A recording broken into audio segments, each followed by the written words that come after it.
Jumuiya hii ni nchi kama zilivyotajwa za kusini na mashariki mwa Afrika ambazo zinahusisha mahakama za nchi 17. Na jumuiya hii imeundwa miaka 23 iliyopita nchini Afrika ya Kusini.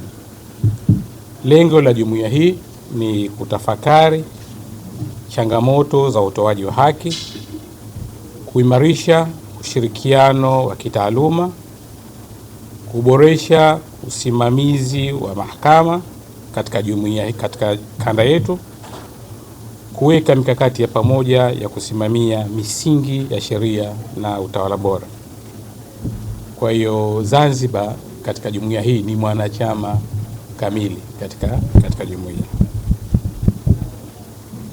Mwenyekiti wa jumuiya hii kwa wakati huu ni Jaji Mkuu wa Malawi, Jaji Rizne Robert Mzikamanda, na makamu mwenyekiti ni Jaji Mkuu wa Kenya, Mheshimiwa Martha Koome.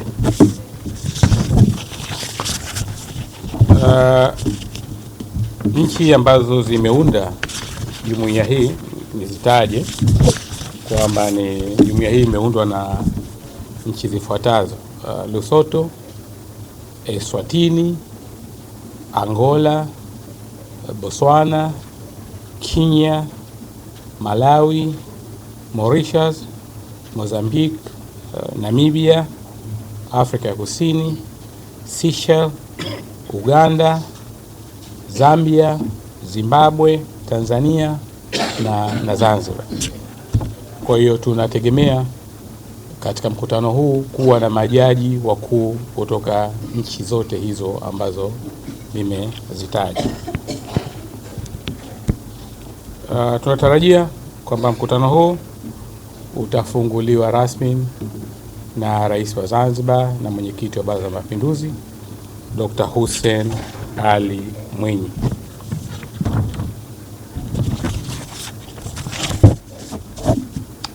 Ndugu wa shiriki, ndugu waandishi wa habari, mkutano huu kama nilivyosema utahudhuriwa na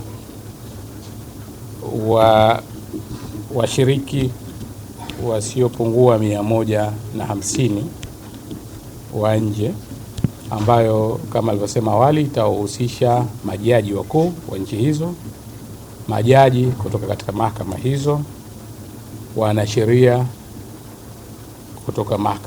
kutoka jumuiya hiyo, wasomi wa sheria na wadau mbalimbali wa sheria. Mada ambazo tunategemea kuzungumzwa katika mkutano huo kama nilivyoeleza awali kwamba ni mada kuu au kauli mbiu ya mkutano huo ni transforming justice delivery, innovation, efficiency and court administration reforms. Na mada mtambuka ambazo zitazungumzwa pale ni judicial leadership in driving institutional reform, the role of leadership in shaping reform agenda and sustainable change, yani uongozi wa mahakama katika kusukuma mageuzi ya kitaasisi, nafasi ya uongozi katika kuunda agenda za mageuzi na mabadiliko. Lakini nyingine ni Court Annexed ADR is transformative tool for justice delivery, yani usuluhishi unaofanyika ndani ya mfumo wa mahakama kama nyenzo za maboresho ya utoaji wa haki.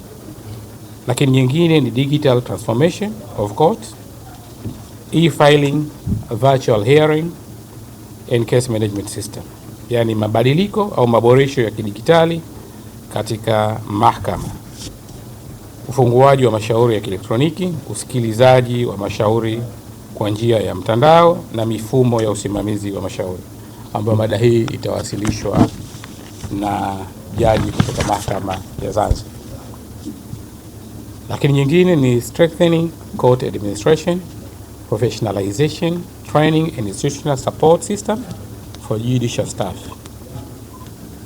yaani kuimarisha usimamizi wa mahakama, uweledi, utaalamu, mafunzo na mifumo ya usimamizi wa kitaasisi kwa wananchi na kwa watumishi wa mahakama. Na mara nyingine itakuwa ni AI driven justice, building the court of tomorrow, akili unde au bandia katika utoaji wa haki, ujenzi wa mahakama za kesho. Kwa hiyo mada hizi zote zitajadiliwa katika mkutano huu mkubwa ambao mahakama ya Zanzibar imepewa nafasi ya ku-host au kuwa mwenyeji, na tunategemea kwamba tutakuwa na ratiba ambayo tunategemea kwamba tarehe 4 Oktoba 2024 wajumbe wa mkutano huu watawasili, na mkutano utafunguliwa tarehe 5 Oktoba 2026 katika hoteli ya Verde kama nilivyoeleza, na utaendelea kutoka tarehe 6 hadi tarehe 6, tarehe 7 mpaka tarehe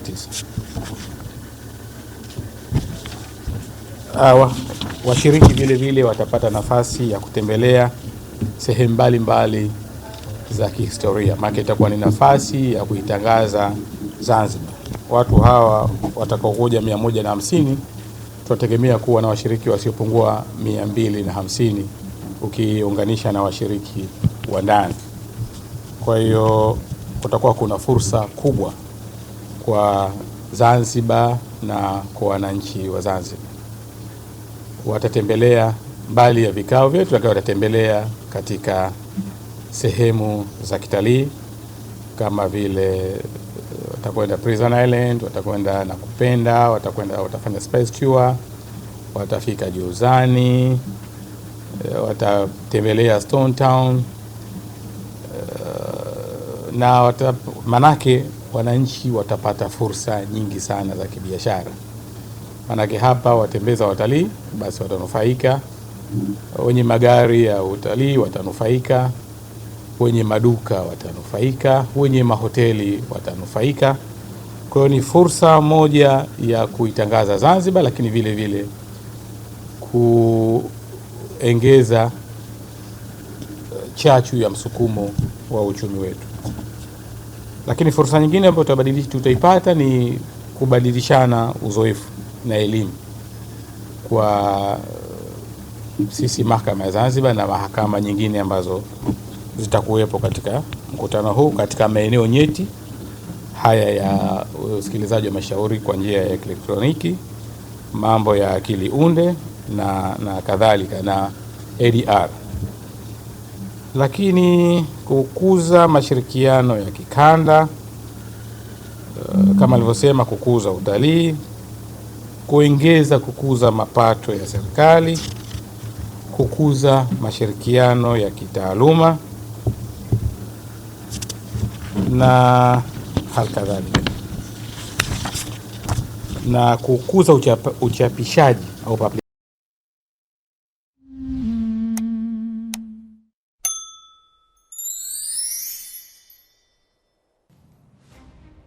Suala la ajali za barabarani limekuwa ni janga kubwa hapa nchini, na sababu kubwa inayopelekea ajali hizo ni madereva kudharau sheria na taratibu za usalama barabarani. Hivyo serikali, kwa kutambua umuhimu wa suala hili, imeiagiza Wizara ya Ujenzi na Uchukuzi kuhakikisha tunaweka kamera za barabarani ambazo zitasaidia kuchukua makosa kama mataifa mengine yaliyoendelea yanavyofanya.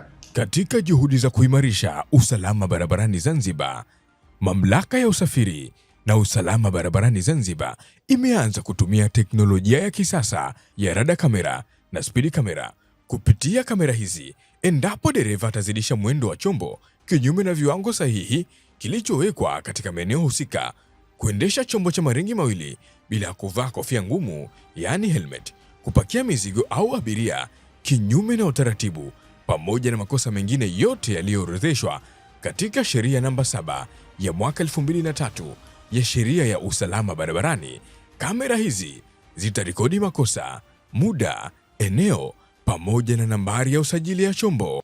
Kisha mfumo utatuma ujumbe kwa mmiliki wa chombo kupitia simu ya mkononi baada ya kufanya kosa, pamoja na nambari ya malipo, yaani control number anayotakiwa kulipia, si zaidi ya siku 14. Mamlaka inawasisitiza wananchi wote wa Zanzibar kubadilisha umiliki wa vyombo vya moto mara tu baada ya mauziano, kwani faini hutozwa kwa jina la mmiliki aliyesajiliwa katika mfumo na kadi ya chombo.